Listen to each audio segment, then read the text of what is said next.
Praise the lord. దేవునికే మహిమ కలుగును గాక. ప్రార్థన యొక్క ప్రాముఖ్యత గురించి కొన్ని మాటలు మీతో మాట్లాడాలనుకుంటున్నాను. అయితే ఎప్పుడైతే మనం ప్రార్థన చేస్తామో దేవుని యొక్క దూతలు అనేవి విడుదలవుతూ ఉంటాయి. దేవుని యొక్క వాక్యాన్ని ఎత్తిపెట్టి ప్రార్థన చేసినప్పుడు దేవుని దూతలు పని చేయడం అనేవి స్టార్ట్ చేస్తూ ఉంటాయి. దేవుని వాక్యం ఏ విధంగా, ఎందుకనగా దేవుని వాక్యం సజీవమై బలము గలదై రెండంచు గల ఖడ్గమై వాడిగలదై ప్రాణాత్మలను కీళ్లను మూలుగులను సహితము విభజింపబడి హృదయాలని ఆలోచనని కూడా ఏం చేస్తుందంటే పరిశోధిస్తుంది. వాక్యానికి అంత శక్తి ఉంది. వాక్యం ఎందుకంటే దేవుని మాట ఉంది కాబట్టి, దేవుడు మాట వాక్యము పరిశుద్ధ గ్రంథంలో మనిషి ద్వారా ఈ గ్రంథం అనేది మనిషి యొక్క ప్రేరేపణ ద్వారా కాదు, కానీ పరిశుద్ధాత్మ ప్రేరేపణ ద్వారా రాయబడింది ఈ యొక్క పరిశుద్ధ గ్రంథం. సో ఈ వాక్యాన్ని మనం ఎత్తిపెట్టి ప్రార్థన చేసినప్పుడు దూతలు అనేవి పనిచేస్తూ ఉంటాయి.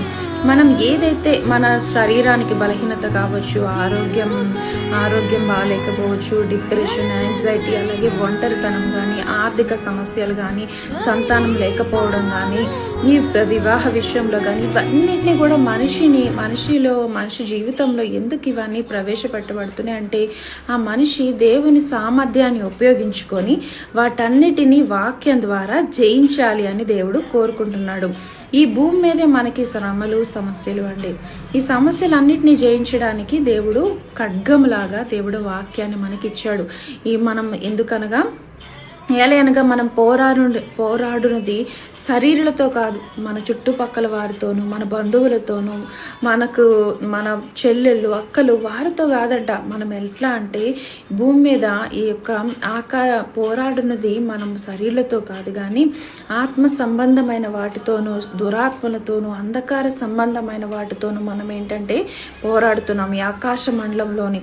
అయితే ఈ దురాత్మలను పోరాడడానికి మనకి ఖడ్గం కావాలి. ఆ ఖడ్గమే వాక్యం. ఆ వాక్యాన్ని పట్టుకొని మనం జయించాలి అని దేవుడు ఆశపడుతున్నాడు. జయించువానికి దేవుడు జీవ కిరీటాన్ని ఇస్తాడు, మరుగై ఉన్న మన్నాన్ని తినిపిస్తాడంట.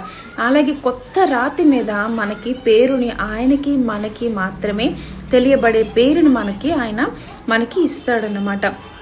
సో మనం ఈ వాక్యంతో జయించాలని ఆశపడుతున్నాడు. దేవుడు అంటాడు, నన్ను అడుగుము, జనములకు నీకు స్వాస్యముగాను బూదిగంతముల వరకు నీకు సొత్తుగాను ఇస్తానని చెప్పాడు.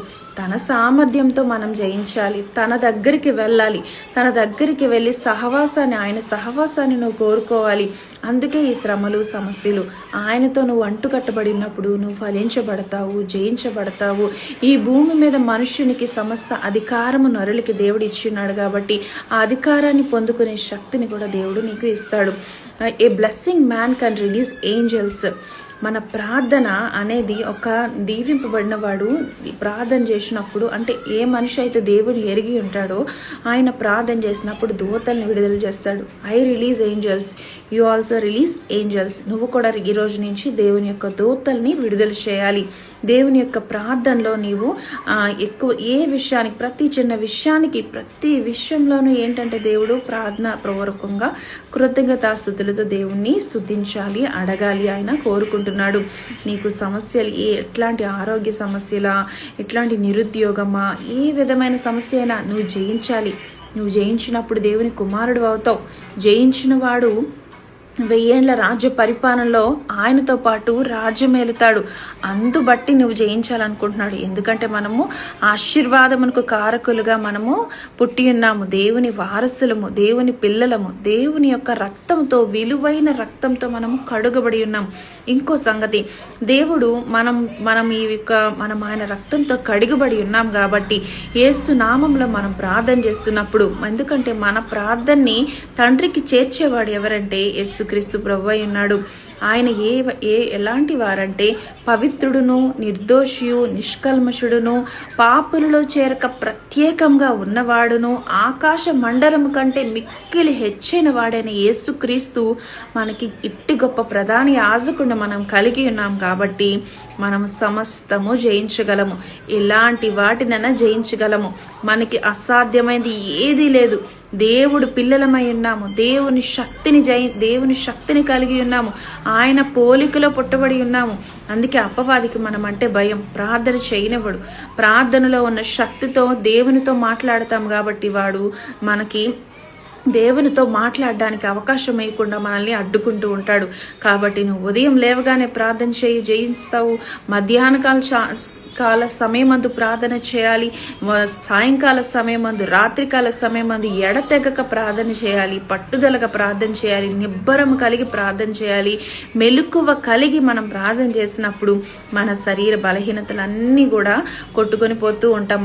మన గతం ఎంత భయంకరమైందైనా మన యొక్క దేవుని యొక్క మహిమ ద్వారా నింపబడి మనము పరిశుద్ధులముగాను నీతిమంతులుగాను భూమిని స్వతంత్రించుకునే వారిగా దేవుడు చేయాలని ఆశపడుతున్నాడు.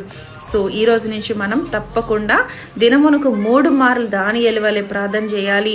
దావీదు రాజైనా సరే దినమునకు 7 మార్లు ప్రార్థన చేసినట్లుగా చేయాలి. ఏ సమయమందైనా మన హృదయంలో స్తుతి అనే ధూపాన్ని వేసుకుంటూ దేవునికి ఇష్టంగా మనం బ్రతకాలి. దేవుడిచ్చిన వాక్యం దీవించును గాక. ఆమెన్. God bless you. ఈ యొక్క వాక్యం విషయమై మరి అందరం మనం కలిసి ప్రార్థన చేద్దామండి. మహాపరిశుద్ధుడా, మహోన్నతుడా, సర్వశక్తిమంతుడైన తండ్రి, సర్వాధికారి, ఈ వాక్యాన్ని దీవించండి, ఆశీర్వదించండి. ఏ బిడ్డ అయితే మరి నీ యొక్క వాక్యాన్ని ఎత్తిపెట్టి ప్రార్థన చేస్తూ ఉందో వారికి నువ్వు నైనా ఆకాశ వాకిండ్లు విప్పి ఆశీర్వాదాన్ని కుమ్మరించండి. యుద్ధానికి సిద్ధమగు బిడ్డలుగా వారిని దీవించండి, ఆశీర్వదించండి. నీ వెలుగుతో నింపండి, నీ ఆత్మతో నింపండి, నీ అభిషేకంతో నింపండి. ఈ